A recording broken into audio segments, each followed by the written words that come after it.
Hi everyone, Luke here from Apple Online Academy with a quick iPhone tip.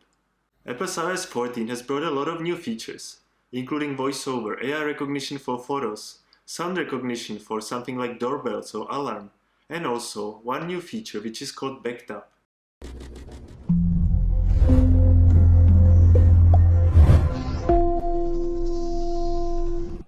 But what is Back Tap? Back Tap is exactly what it says.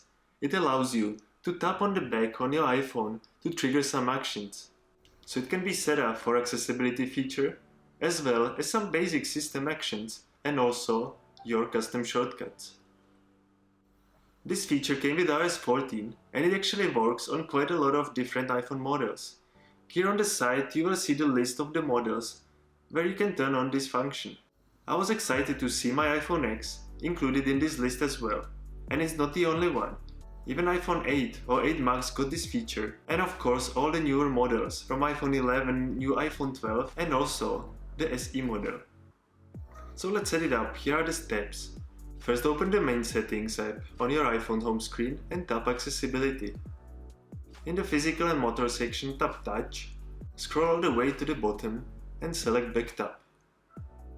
And as you can see, you have two choices here, double tap and triple tap.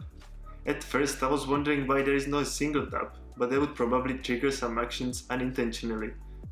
If you open it up, you can see that the section includes quite a lot of different options, including access to control center, home screen, lock screen, you can mute your phone, you can open up notification center or take a screenshot. It also includes some accessibility options, like voiceover, assistive touch, and so on. As I mentioned before, the good thing is that you can actually use these taps to trigger some shortcuts. Say for opening an app, sending a message to a particular contact, playing a podcast, creating a tweet, getting directions home, and so much more. The options are virtually limitless. But I'm curious if you are using this option.